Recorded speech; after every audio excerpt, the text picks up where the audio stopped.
ഞാനിന്ന് ഒരു കഥയായിട്ടാണ് ഇന്ന് നിങ്ങളുടെ മുമ്പിൽ വന്നിരിക്കുന്നത്. ദൈവം ജോയ് എന്ന ഒരു കുഞ്ഞിനെ ഭൂമിയിലേക്ക് അയച്ചിരുന്നു. അതൊരു പാവപ്പെട്ട കുടുംബത്തിലേക്കാണ് അയച്ചത്. ജോയ് ഒരു പാവപ്പെട്ട കുടുംബത്തിൽ വളർന്ന് കുട്ടികളായിട്ട് കളിച്ച് വളർന്നു. പതിയെ ആ കുട്ടി വളർന്നു. ദൈവത്തിന് ആ കുട്ടിയോട് വലിയൊരു ഉദ്ദേശം ഉണ്ടായിരുന്നു. അതുകൊണ്ട് തന്നെ സാത്താനെ കുറിച്ചറിയാലോ, അലയുന്ന സിംഹം പോലെ എപ്പോൾ വേണമെങ്കിലും ട്രാപ്പിൽ വീഴ്ത്താൻ വേണ്ടി കാത്തിരിക്കുകയാണ്. അപ്പോൾ സാത്താന് ഒരു കിട്ടിയ അവസരം മുതലെടുത്തു. ജോയെ പോർണോഗ്രഫി അഡിക്റ്റാക്കി. അങ്ങനെ പതിയെ ജോയ് പാപത്തിനടിമയായി, പള്ളിയിൽ പോവാതെയായി, ബൈബിൾ വായിക്കാതെയായി. അങ്ങനെ ഇരിക്കുമ്പോൾ ഒരു രാത്രി ഒരു സുവിശേഷകൻ പറയുകയാണ്, ജോയെ, നിന്നെ ദൈവം സ്നേഹിക്കുന്നുണ്ട്, നീ ദൈവത്തോട് അടുത്ത് വാ.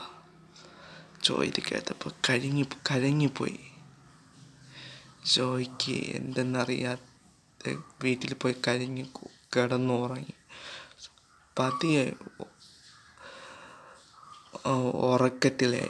ഉറങ്ങിക്കഴിഞ്ഞപ്പോൾ ശ്വാസം കിട്ടാതെയായി. കണ്ണ് തുറന്നപ്പോൾ ഒരു ഇരുത്ത രൂപം ശ്വാസം മുട്ടിച്ച് കൊല്ലാൻ നോക്കുകയാണ്. യേശുവേ എന്ന് ജോയ് വിളിച്ചപ്പോൾ ആ കറുത്ത രൂപം അങ്ങ് പോയി. ജീവിതത്തിൽ ആദ്യമായി പിന്നീട് ജോയ് ബൈബിൾ എടുക്കുകയാണ്. പിന്നീട് അടുത്ത ഞായറാഴ്ച ജോയ് പള്ളിയിൽ പോവുകയാണ്. അവിടെ വച്ച് ആദ്യമായി പരിശുദ്ധാത്മാവിനെ സ്വീകരിക്കുകയാണ്. 2.5 മണിക്കൂർ അന്യഭാഷയിൽ ആരാധിക്കുകയാണ് ജോയ്.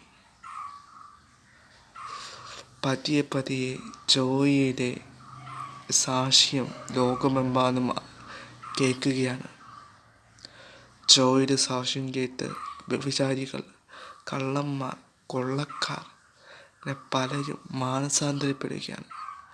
ആദ്യ സാക്ഷ്യം കേട്ടാണ് ഒരു സാധാരണ ഒരു ജോയ് എന്ന ഒരു പോർണോഗ്രഫി അഡിക്റ്റക്കാരൻ്റെ സാക്ഷ്യം കേട്ട്. എൻ്റെ പ്രിയ സുഹൃത്തുക്കളെ, ആളുടെ സാക്ഷ്യം 1000 പേർ മാനസാന്തരപ്പെടുവാണെങ്കിൽ യേശുക്രിസ്തു അവരുടെ ജീവിതത്തിൽ മാനസാന്തരപ്പെടുവാനുള്ള സൗഭാഗ്യം കൊടുത്തുവെങ്കിൽ നിങ്ങളുടെ ജീവിതം സൗഭാഗ്യം തരും. നിങ്ങൾ ദൈവത്തിന് വേണ്ടി ദൈവത്തിന് ജീവിതം കൊടുക്കാൻ നിങ്ങൾ തയ്യാറാണോ? ഞാൻ നിങ്ങൾക്ക് വേണ്ടി പ്രാർത്ഥിക്കാൻ ഞാൻ തയ്യാറാണ്. ദൈവത്തിന് വേണ്ടി ജീവിതം കൊടുക്കാൻ തയ്യാറാണുള്ളവർ എൻ്റെ കൂടെ പ്രാർത്ഥിക്കാം. കരുണാസമയം വാഴ്ത്തപ്പെട്ട പിതാവേ, എൻ്റെ കൂടെ ഒന്ന് പ്രാർത്ഥിക്കണേ.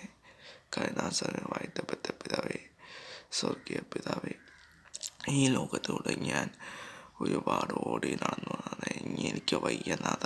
ഇനി അങ്ങയുടെ കൂടെ അങ്ങക്ക് എന്താണ് ഹിതമുള്ളത് അതുപോലെ നടത്തണമേ നാഥ. അങ്ങക്ക് എന്താണോ ഈ ലോകത്തിലൂടെ എന്തിലൂടെ എസ്റ്റാബ്ലിഷ് ചെയ്യാവുന്നത് അത് നടത്തി അങ്ങയുടെ ഹിതം പൂർത്തീകരിക്കണമേ എന്നിലൂടെ. ആമേൻ. ഈ വീഡിയോ നിങ്ങൾക്ക് അനുഗ്രഹമായെങ്കിൽ കമൻറ്റ് ചെയ്യണേ.